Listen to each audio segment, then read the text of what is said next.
Hi everyone, welcome to 2025. Right now I am staying with my daughter and her husband. We're in the Christmas week and I'm in a city called Aguas Calientes in Mexico. And Aguas Calientes in English means hot waters, thermal waters. And I thought how appropriate for 2025 because we are seeing the breakdown. It's coming fast now at us of so many structures. All we have to look at is our political structure, the financial system, the medical system, the educational system, the entertainment industry. It's pretty noisy right now, and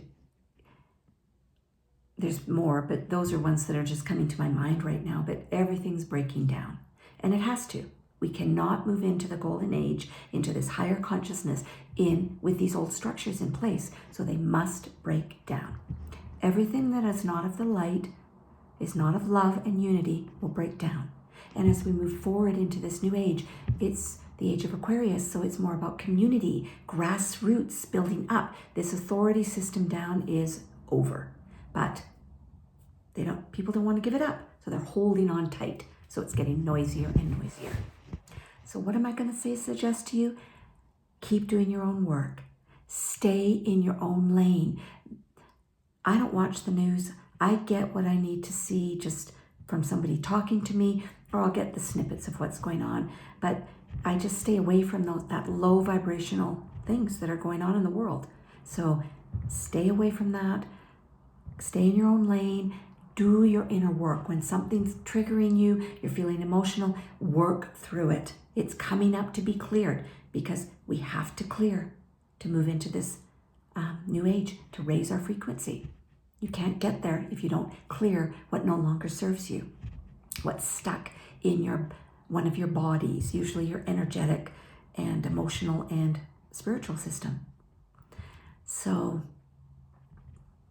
that's what I'm doing, and I would suggest take it or leave it, but that'll help you. What do I want to talk about today is sort of along that theme of how to regulate your nervous system. Because before I came to Mexico, I was in Costa Rica, and I was there for a few weeks.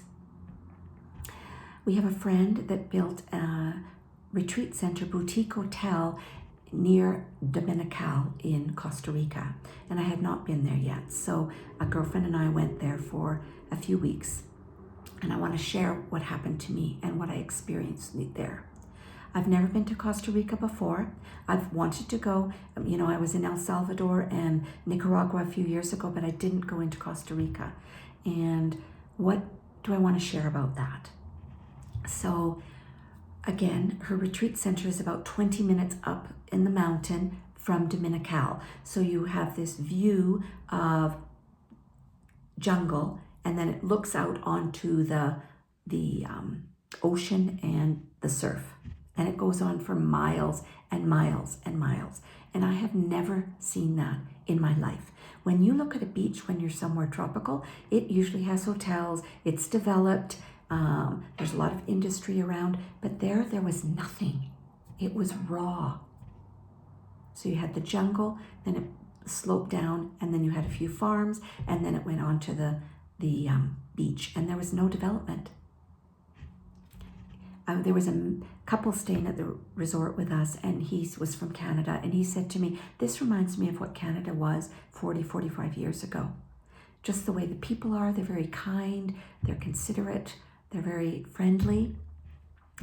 But I want to go back to the retreat center and hotel, it's both. When we arrived, I walked out onto the balcony, which overlooks this, and I could just feel myself you know that feeling when you just feel relaxed and at peace? And it kept getting deeper and deeper and deeper throughout my time there. I have a strong practice. I do it every day. I ground, I clear. I'm constantly checking in on my nervous system, but this took me to another level. And it reminded me of being a kid. So you're in this beautiful hotel. It's beautiful. And you're overlooking nature. You're immersed in the jungle. So you're seeing all the different birds, from parakeets to macaws to toucans to, I forget what they call them. Doesn't matter. It'll come. The animals, there were sloths on the property. There was monkeys that came through. There was turkeys. There were these little rabbits, sort of pig-looking animals. I still don't know what those were, but there was a tree there. She calls it her sacred tree, and the fruit was bearing fruit. So it was attracting all these animals. So there was a beautiful patio beside the pool, and that's where we ate. But the animals were maybe 20 feet away from us going into this tree. And we had monkeys come. They came every day for, I'm sure it was 3 or 4 days at a time, and they would spend hours there. So my day would be spent, or morning would be spent, watching these monkeys and watching them interact and eat the fruit and then go back into another tree to rest and then come back and forth. The monkeys are really funny. They were the white-faced monkeys. So not very loud, although they did squabble sometimes. And all the birds would come in, especially the toucans would come in, and you were so close. These turkeys would come, and then animals that are further on the ground would come up. And this is what you're watching. They didn't play a lot of music, so you were listening to the sounds of nature, which is so healing. That frequency helps us with our circadian rhythms and brings us back into the flow of who we truly are. At night, we would watch the sunset, and it was so beautiful and just massive across the sky. And for those of you who know, the sunset, the color frequencies activate our pineal gland and are very, very supportive for us. But a lot of times in modern society, we don't see sunsets. So every night watching this, and I would say that the light frequencies are changing. They're not so delineated anymore. They're merging together. It's like hues of one color to the next. That's a difference that I was noticing, and so healing for your bodies. And then again at night, you would be listening to all the sounds of nature. It was magnificence. I saw these beautiful blue butterflies. They were like this big. And last time I saw a blue butterfly was when I was in Peru in 2011. So it's been many, many years since I've seen that. And the different colors of butterflies. It was like the Garden of Eden. That's what I kept thinking. I'm in the Garden of Eden. So I want to thank Patricia of Lapazul. I will put the link in below because it was magnificent.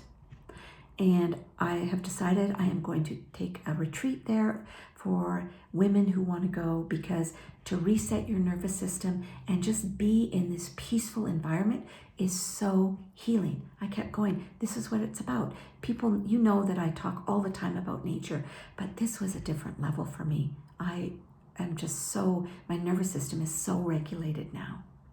So it was magnificent. And now I'm in Aguas Calientes. I'm going to be traveling around with my daughter before I go back to Vancouver, and I'll be posting about where we're going, because we're going to some really, really cool places, but I'll put that up on another time. So I want to wish you all the best for 2025. Remember, stay in your lane and just watch the story that's unfolding. Keep doing your inner work. Take care of yourself, self-care, regulate your nervous system, and have fun and be happy. Enjoy the moment, or the present moment that you're in. And with that, I'm going to sign off. Be blessed. May peace be with you. And thank you again for being part of this wonderful community that we're developing together. I'm just feeling so much gratitude for everyone. And gratitude for my life, and gratitude for myself, because I'm doing things that are out of the box, and I'm loving traveling and being able to work online. This is my dream. This was my dream, and I'm living it. And you can live your dream too. So be blessed, and see you later. Take care. Bye-bye.